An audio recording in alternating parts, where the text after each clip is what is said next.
أنا كأشخاص سوريين، أنا كسورية الجنسية، إن تطلع لي الفيزا الشنغن على أوروبا أو على إيطاليا بالأحرى، هذا الشيء كتير صعب. يعني في كتير بلدان أنا صعب إني روح عليها بسبب الباسبور هاد، لأنه في حرب بالبلد، ومن قبل صار في كتير، يعني بتعرفوا الأخبار أنتم، ما في داعي أحكي لكم عليها. فإنه أنا هذا الباسبور إني أنا أطلع فيه على إيطاليا، فإنه هذا الشيء كتير بالنسبة إلي كان، يعني ما بتعرفوا قديش كان شيء كتير كبير بالنسبة إلي.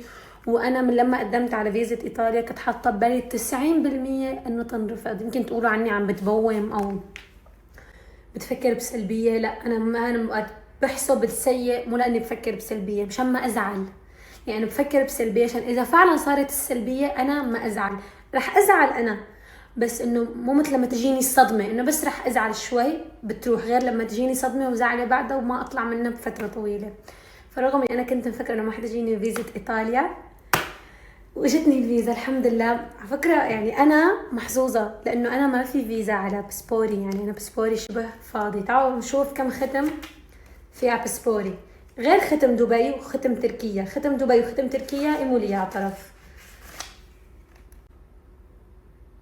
في عندي ختم الأردن، المملكة الأردنية الهاشمية. هاي شو؟ ما بعرف هاي شو.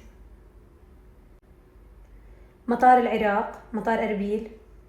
مطار أربيل روحة طلعة، بس هذا المطار شو؟ طب هذا شو؟ والله ما عرفت. ختم لبنان. هاد شو؟ سلطنة عمان، من أكتر البلدان اللي انبسطت فيهم. مطار الشارقة. المملكة الأردنية الهاشمية، هذا الخروج. سلطنة عمان خروج. يعني أنا تعالوا أفرجيكم كم بلد رايحة بحياتي كلها. عمان، الأردن، لبنان، أربيل. حتضيفوا عليهم إمارات وتركيا. طبعا تركيا كنت عايشة هنيك أنا. يعني نشوف هون في عنا 4 5 مع تركيا 5، هلا مع إيطاليا بصيروا 6. فهلا ترقبوا المغناطيس اللي حينحط هون، مغناطيس من إيطاليا. يا طبعا بدي أتسوق أنا هنيك رايحة، بدي أعمل شوبينج. you know what means shopping. بدي أسوي شوبينج تياب، لأنه أساس الماركات هنيك بإيطاليا I think. ما بعرف، أوقاتا بيقولوا بفرنسا، أوقاتا بيقولوا بإيطاليا، بس حسب البراند. أنا رايحة أتسوق، فبليز بليز بليز كتبوا لي إذا بدكم أي شيء لحتى أشتري لكم أشتري لكم هدايا معي، يعني أعطيهم للمتابعين. ف كتر ما صرخت لوزاتي وجعوني بزيادة، لأنه أنا أوريدي كانوا عم يوجعوني، وما كنت عم بعلي صوتي أكتر، لأنه عارفانة إذا عليت صوتي حينجرح.